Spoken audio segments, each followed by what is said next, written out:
మాట్లాడకూడదు.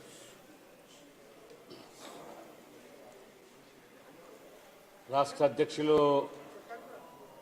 ఓబీసీ మోర్చా ఆలే భాస్కర్ గారు, సోదరి భాగ్యలక్ష్మి గారు, మిగతా ఓబీసీ మోర్చా బీజేపీ నాయకులు, కార్యకర్తలు, రాష్ట్ర పార్టీ కార్యాలయంలో ఈరోజు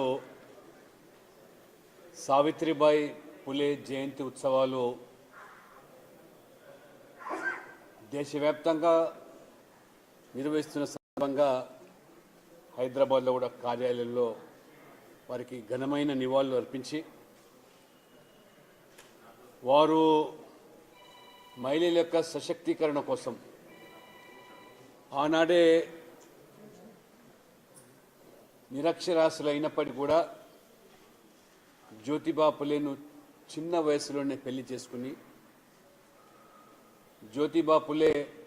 స్వయంగా తన సతీమణి సావిత్రిబాయికి అక్షరాలు నేర్పించి దేశంలోనే మొదటి మహిళా ఉపాధ్యాయురాలుగా కొనసాగడమే కాకుండా సమాజంలో ఉన్నటువంటి అనేక రుగ్మతులకు వారు వాటికి వ్యతిరేకంగా పోరాటం చేసి, మహిళలు చిన్న వయసులో విధవరాలైతే వారికి పునర్వివాహాలు లేదా ఆ సమాజంలో ఉన్నటువంటి అస్పృశ్యత, వీటన్నిటి కూడా ఒక సామాజిక ఉద్యమం వారు అనేకమైనటువంటి ఇబ్బందులు ఎదుర్కొన్నప్పటికీ మహారాష్ట్రలో, పూణేలో వారిని వెలివేసినప్పటికీ కూడా మొక్కవోని ధైర్యంతో రాజీ పడకుండా మహిళలు సగభాగము ఈ సమాజంలో అని చెప్పి మహిళలను సశక్తీకరణ చేయడం వల్లనే సమాజం బాగుపడుతుందని చెప్పి ఆ యొక్క సామాజిక పరమైన రుగ్మతలకు వ్యతిరేకంగా పోరాటం చేసి సఫలీకృతం కావడము. ఈరోజు మన ప్రియతమ ప్రధాని నరేంద్ర మోడీ గారు కూడా సావిత్రిబాయి పులే యొక్క ఆశయాలను అక్షరాల ఇవాళ అమలు చేస్తూ, మహిళలకు అన్ని రంగాల్లో కూడా పెద్దపీట వేస్తూ, విద్య వైద్యమే కాకుండా ఉద్యోగాల్లో, రాజకీయాల్లో కూడా రాణించాలని చెప్పి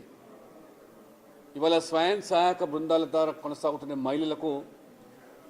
ఏదో భర్త ఆదాయం మీద, కుటుంబ పెద్ద ఆదాయం మీద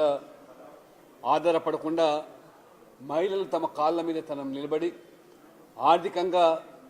వారిని స్వశక్తులను చేయడమే కాకుండా మొదటి ఒక రక్షణ విభాగానికి మంత్రిత్వాన్ని బాధ్యతను కూడా మోదీ ప్రభుత్వమే కల్పించడము, ఆర్థిక శాఖ మంత్రిగా కూడా మన తెలుగు ఆడపడుచు నిర్మలా సీతారామన్ కూడా పూర్తి స్థాయి ఆర్థిక మంత్రిగా నియమించడమే కాకుండా కేంద్ర మంత్రివర్గంలో కూడా మహిళలకు పెద్దపీట వేసి 11 మందికి మహిళలకు మంత్రివర్గంలో స్థానము, అనేక రాష్ట్రాలకు గవర్నర్లుగా నియమించడము, స్వయం సహాయక బృందాలు ఉన్నటువంటి మహిళలకు వడ్డీ లేని రుణాల కల్పన కోసం కూడా కేంద్రం ఇతోధికంగా మరి ఆర్థికంగా సహాయం చేయడము, ఈ రకంగా వారిలో ఉన్నటువంటి నైపుణ్యతను గుర్తించి వారికి శిక్షణ ఇచ్చి వారిని సమాజంలో అన్ని రంగాల్లో కూడా ఇవాళ రక్షణ విభాగంలో కూడా మహిళలు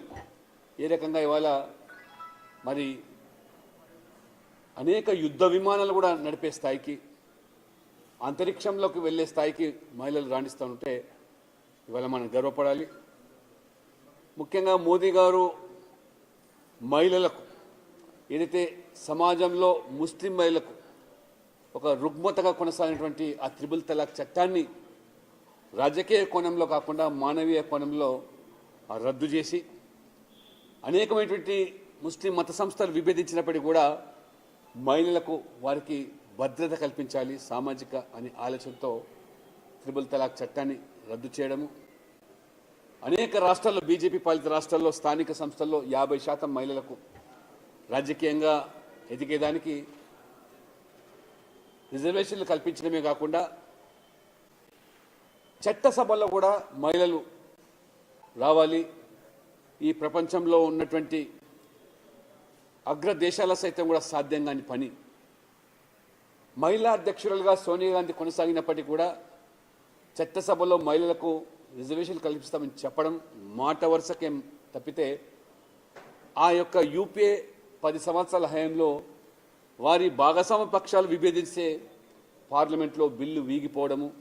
ఇవన్నీ కూడా మొత్తం సమాజం ఇవాళ కల్లారా చూసింది. అటువంటిది ఇవాళ నరేంద్ర మోడీ గారు ఎవరి వల్ల కూడా సాధ్యం కానిది నరేంద్ర మోడీ గారు ప్రత్యర్థులను విపక్షాలను ఒప్పించి మెప్పించి మరి